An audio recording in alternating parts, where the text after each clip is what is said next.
2013년 9월 고양시의 가을은 평소처럼 잔잔했다. 단풍이 물들기 시작한 원당 주교동의 주상복합 아파트는 낮이면 상가의 소음과 아이들의 웃음소리로 북적였고 밤이면 조용히 잠드는 평범한 동네였다. 그러나 그해 9월 23일 이곳 11층에서 벌어진 사건은 한 가정의 비극을 넘어 도시 전체를 충격에 빠뜨렸다. 장모는 딸과의 관계가 예전 같지 않았다. 딸은 고등학교를 졸업하고 미용 기술을 배워 미용실을 차렸고 결혼 후 남편 제이 씨와 함께 노래방과 피자 가게를 운영했지만 사업이 망하며 다시 미용실로 돌아왔다.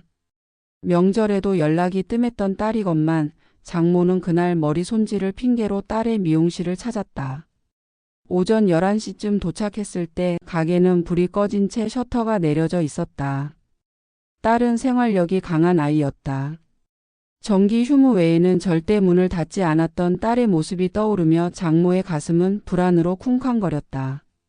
전화를 걸어도 받지 않자 장모는 사위 제이 씨에게 연락했다. 제이 씨는 낮은 목소리로 저도 아내한테 전화해 보겠습니다 라고 답했다.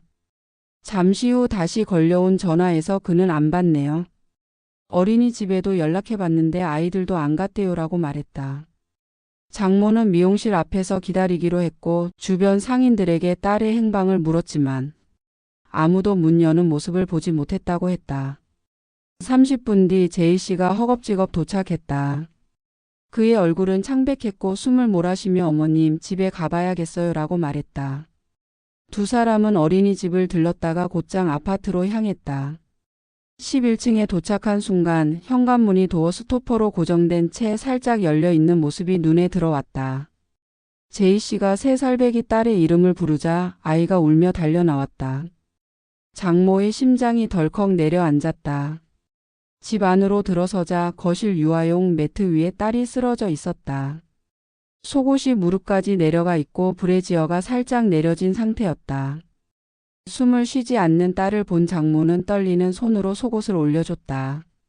제이 씨는 주저앉아 멍하니 있다가 이웃에게 도움을 요청했고 오후 1시 50분 119 신고가 접수되었다.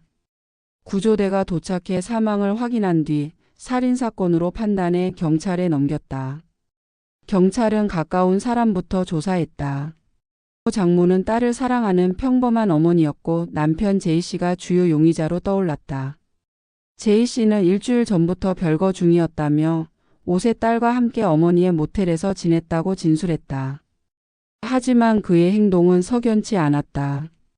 아내가 미용실 문을 열지 않았다는 전화를 받고 집 대신 미용실로 간 점, 어린이집에 아이가 없음을 알면서도 굳이 들른 점이 의심스러웠다. 현장은 더 많은 의문을 낳았다. 현관문은 열려 있고 집안은 불이 꺼져 있었지만 TV는 켜져 있었다. 서랍은 살짝 열려 있었고 주방 가방은 뒤집혀 있었지만 지갑에 돈은 그대로였다. 피해자가 피우던 레종 담배와 달리 개수대엔 더닐 담배꽁초, 소파 밑엔 말보로 담배꽁초가 있었다. 족적은 없었고 진공청소기 흔적이 남아 있었다. 강도나 성범죄로 보이기엔 어설픈 흔적이었다. 피해자는 목에 뭔가 피하 출혈이 있었고 눈에 일혈점으로 경부압박 질식사가 확인되었다. 부검 결과 늑골골절, 간 파열 등 심한 폭행 흔적이 드러났고 위 내용물은 소화되지 않은 상태였다. 사건 전날 밤 10시 남편과 식사한 뒤 바로 사망한 것으로 보였다. 손톱에서 섬유 조각이 발견되었고 이는 곧 결정적 단서가 될 터였다.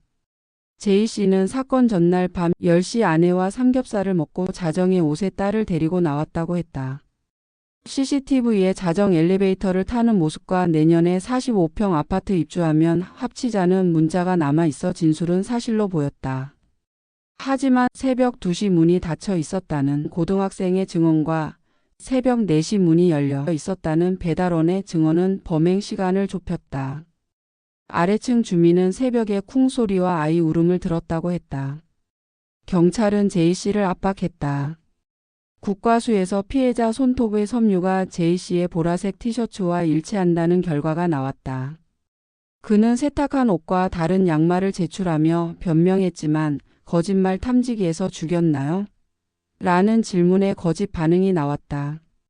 결정타는 현장의 데스크탑이었다.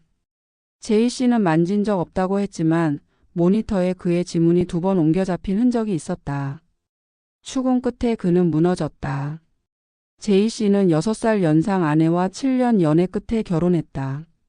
체격 크고 활달한 아내와 달리 왜소하고 소심한 그는 경제 문제와 고부 갈등으로 자주 다퉜다. 미용실을 다시 연 아내와 공인중개사를 준비하던 그는 별거 중이었다.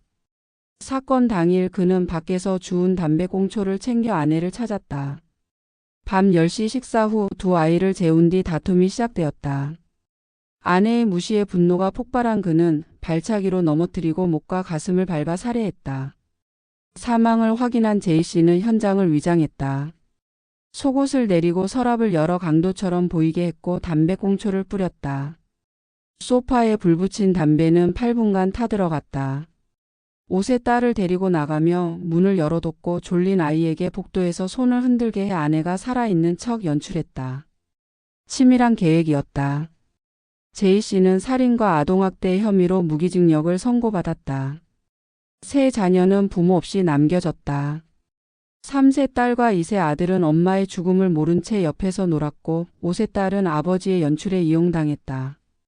장모는 딸을 잃은 슬픔 속에 손주들을 떠안았다. 제이 씨는 교도소에서 참회할 시간을 얻었지만 아이들은 평생 지울 수 없는 상처를 안고 살아갈 것이다. 가을 햇살이 비추던 그 아파트는 이제 침묵 속에 잠겼다. 돈과 분노가 얽힌 비극은 한 여인의 생을 앗아가고 세 아이의 미래를 어둡게 물들였다.